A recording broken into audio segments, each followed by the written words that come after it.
NOME9, night of main events. Oh, we got to talk about it. It's only right that we talk about it. It's only right that we talk about it. This is arguably could be one of the best cards of 2019. We don't know because we're still midway until 2019, so we don't know what the rest of these big cards is going to be in the future. But right now, this card has two very important battles on here. Well, personally, to me, all of these battles are important, but to the battle rap community, I know for a fact there's two important battles on this card, possibly three. But let's go ahead and break down this card because this card for me, from top to bottom, is crazy. Um, of course, you got John the Don. He's going to take on Jack Boy Maine.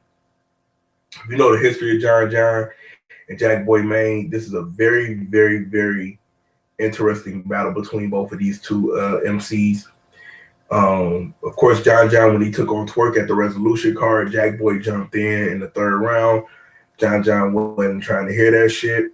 He tried to basically stop Jack Boy for getting his browns off, getting his bars off, whatever. And if you know the history of these two men, Jack Boy had been calling out John for a minute, and then he kind of like stopped whatever, and then he kind of came back up or whatever. So this is going to be a very, very interesting fight between these two gentlemen. But the one thing that I know about John is John don't play around with rookies. John literally tries to. It's almost like John get pleasure out of spanking these dudes. Like pause. Like he literally gets pleasure out of beating rookies, man, for some reason. I mean, and this is going to be really not a test of what John can do, but a test of what Jack Boy can do. And this is what I mean. Jack Boy is known for rocking the small stages and rocking the small rooms. Again, a lot of people argue that Jack Boy is the king of the band series, even though it's a one battle rapper that considers otherwise. And URL, I'm just putting that out there. I think him and the Saga need to have a talk about that on band. That's just me. Another discussion. But the thing that's interesting about this is Jack Boy's ultimate shot. And the thing is either he's going to take it or John is going to steal it away from him. And I think the one thing John don't like is disrespect. It seems like it brings the best out of him as an MC. Jack Boy did the disrespectful thing of jumping in his battle versus Twerk, and then while John was hosting the event the following day, Jack Boy showed up, jumped in John face, still trying to spit his bars. So this is going to be a very interesting battle, but I'm going to take John 2-1. I think John is going to be a little bit too much for Jack Boy. I think Jack Boy is going to get around because it's going to be his first time on stage, and the crowd is going to be with him. But I don't think Jack Boy's style really resonates too well with a large room. I could be wrong, and Jack Boy could prove me completely wrong, but I'm taking John 2-1. Next, you got Shotgun Suge versus Pat Stay. This is going to be a very interesting battle, especially on Suge's behalf, because Suge is known to always eclipsing MCs because of his size and the stature. But the one thing that I noticed about Pat Stay is Pat Stay and Suge is like almost the same size, so it's going to be kind of hard for Suge to really eclipse him like that. And the only thing that I think Suge could do is, of course, out aggressive Pat Stay and could possibly outbar him because Suge's bars have stepped up a little bit over the years. But the thing that Pat Stay always seems to do to diffuse his opponents is he breaks you down, but he jokes about how he's breaking you down. And if Pat Stay come with the jokes, if he comes with the correct jokes and the correct breakdowns of Shotgun Suge, this is going to be a long night for Suge, no matter what he says and what he does. And with this being Pat Stay's second time on the URL stage, I'm taking Pat Stay 2-1. Pat Stay first time I believe this is his first time in Houston. So Pat Stay is going to rock that crowd, man. He is going to rock that crowd. I think he's going to strip Shotgun Suge's power away somehow. He's going to do something that we've seen before, but we've never seen before at the same time, and he's going to strip Shotgun Suge's power away. Now, if I'm wrong and Suge fuck him up, I trust and believe. When I do my aftermath recap, I'm going to say, yo, Pat, Suge fucked you up. But right now, I'm taking Pat Stay 2-1. Next, we got Av versus Arsenal. Now, the interesting thing about this battle, Arsenal, he is considered one of the GOATs. Arsenal is considered on a lot of people Mount Rushmore lists. Arsenal is on a lot of lists. Arsenal have put in that work. Arsenal deserves the status that he has. Legend, GOAT, Mount Rushmore, Mount Olympus, whatever else list you coming up with, Arsenal, I'm pretty sure is on that list or deserves to be on that list. Next, you got a great puncher with by the name of Av, who has not been playing with nobody since his resurgence. Of course, you know when Av first started out, he had the battle rap frenzy on going nuts. Then of course the video came out about him stealing bars, and then Av, it was like Av still had the crazy following, but people really wasn't taking him serious no more because they was like, okay, well, who did you steal from now, Av? But then since then, Av just been on this crazy resurgence, especially after what he did to a legend in Mav Hoffa. And Av have not been playing with people. Av been telling motherfuckers come outside, and just about everybody that came outside, Av fucked up. But with this being said, what Arsenal is going to show up? Because the Arsenal that showed up against the rookie known as New Jersey Twerk, in Arsenal's eyes, to me, I don't think Twerk is a rookie no more. Twerk been putting in the work too long. But where Arsenal did against Twerk in London showed the difference in status. But when Arsenal slept on Bridge, it also showed if Arsenal sleeps on Av, he gets fucking head taken off.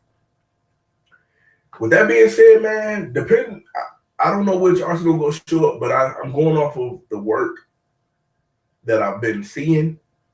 I gotta take Av 2-1. I think Av is going to take his shot. Av is getting his shot. He's going to take his shot. Av is going to try to shoot point blank, and he's going to aim for the head, man. I mean, I guess niggas picked the wrong hangman letter. So I'm taking Av 2-1.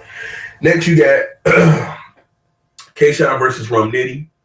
This is going to be, to me, a crazy, crazy battle. This could arguably be one of the battles of the night.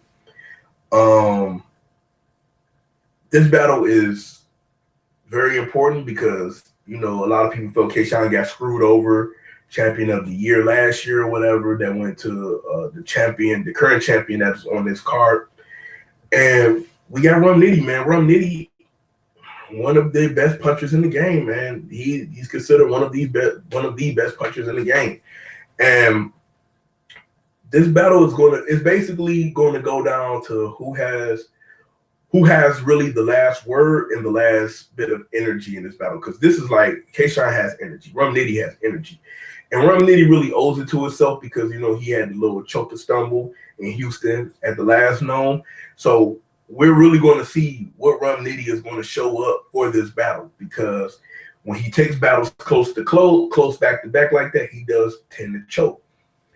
Like I said in my recap for the Town Business Day 1 card, if you haven't seen it, check it out. He did stumble and choke versus Big K, but he still ended up pulling out the win versus Big K. The question is, will Rum Nitty come 100% with no stumbles or chokes versus K-Shine?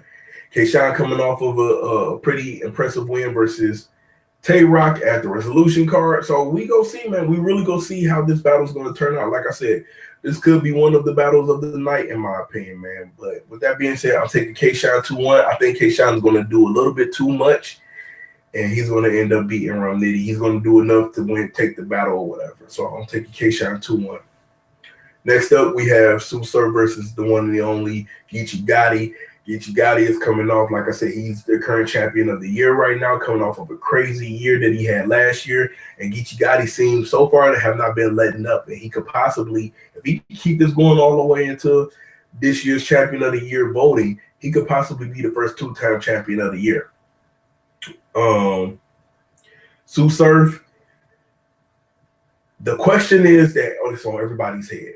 The question is that's on everybody's predictions. What Sue Surf is going to show up? Are we going to get 3-4 rounds from Sue Surf, or are we going to get 2 rounds from Sue Surf? Now, oddly, the 2 rounds that we've been getting for Sue Surf has been enough, because 2 rounds he beat Rum Nitty. 2 rounds he arguably beat T-Top. So the question is, what are we going to get 3-4 rounds from Sue Surf? Sue Surf said, yo, I got shot. People about to see a whole another side of Surf that they haven't seen since I got shot. The question is, though, will we get 3 full rounds? Because I'm about to tell you this right now. We don't get 3 full rounds. Geechee Gotti is winning this battle 2-1. Geechee Gotti will win this battle 2-1. Geechee Gotti just 30'd the former 2-time king of the dot champion and head ice. And again, a lot of people can sit up here and say that the chain don't mean nothing, but that chain is a hell of a feat. And you have to defend that. You have to defend that chain once you get it. So that chain is a hell of a feat. This could also be arguably one of the battles of the night. And this is going to be a very, very interesting battle between both of these two juggernauts. Because like I said, Gotti puts out great music, man. If you haven't heard this, No Studio N3, go get it. So Surf puts out great, great music. His latest album is fucking nuts. I play it back to back. But the thing is, Sue Surf has been a very busy man. He's in the studio with Chris Brown. He's doing interviews with 50 Cent. He's locked in with this person, locked in with this person. So it's like Sue Surf almost, it's like he's got 1 foot in the door, 1 foot out the door. And the question is, what Sue Surf is going to show up in this battle versus Geechee Gotti? We could possibly be sitting on a classic, or we could possibly be looking at a lot of motherfuckers mad at Surf because Surf didn't bring a 3rd round and be like, yo, Surf fucked up a classic. But I'm taking Geechee Gotti 2-1, man, because Geechee Gotti has not been letting up since he won Champion of the Year last year. And Geechee Gotti could be possibly on a road to be a first ever 2-time champion. Next, you got A-Verb versus Loaded Lux. This could be this is another one that could arguably be battle of the night. And it all depends on how both of these two gentlemen give it up. We seen how Lux give it up. The question is, will A-Verb be better than what he was versus Murder Mook? Because a lot of people said that A-Verb was great. That A-Verb was damn near flawless, but you got to be a little bit more versus Beloved. So we got to see what A-Verb is going to show up.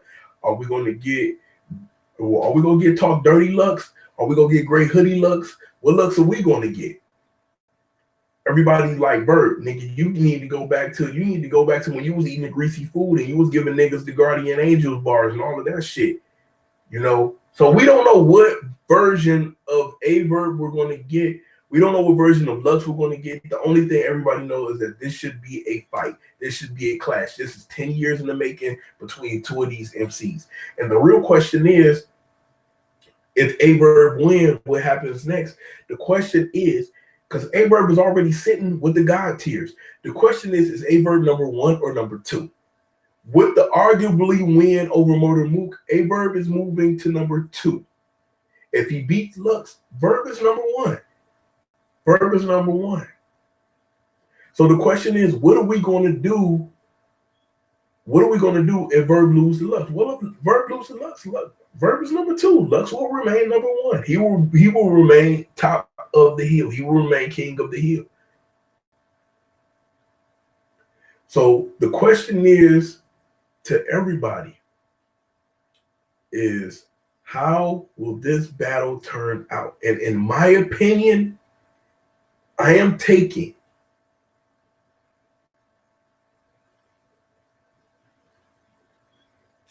A-Verb to win this battle 2-1. I'm taking A-Verb to win this battle 2-1. I think, from what I've noticed in battle rap, is that people that have been calling out people for so long, 2 things happen. You either A, get your ass beat, or you win. Verb, you've been calling this man out for 10 years. If you do anything less than show up, dog, it's going to look bad for you. It's going to look bad for you. And the number one thing is that we seen how good Verb is when it's somebody he really, really wants. We seen how good Verb could be. Verb has beat damn near everybody on your Mount Rushmore list, the God tier list, the GOAT list. Verb have arguably beat them all. If Verb defeats Loaded Lux, Verb is number 1. Give him Afro Samurai. Give Verb the number 1 headband. He's the number 1 headband. He's the number 1 headband wearer. Give the number 2 to Lux. That's that. like I said, I'm taking Verb 2-1, man. Comment, like, subscribe. Tell me what y'all think. Give me y'all predictions. I'm gonna be waiting on everybody else's predictions, man. I'm gonna be checking for. I'm most definitely gonna be checking out Fat Boy Damn on Wild prediction. He said he ain't gonna drop his just yet. I wanted to wait a little bit before I drop mine. Here I am dropping mine right now. Again, John 2-1, Pat Stay 2-1, Av 2-1, K Shine 2-1, Geechee Gotti 2-1, and A Verb 2-1.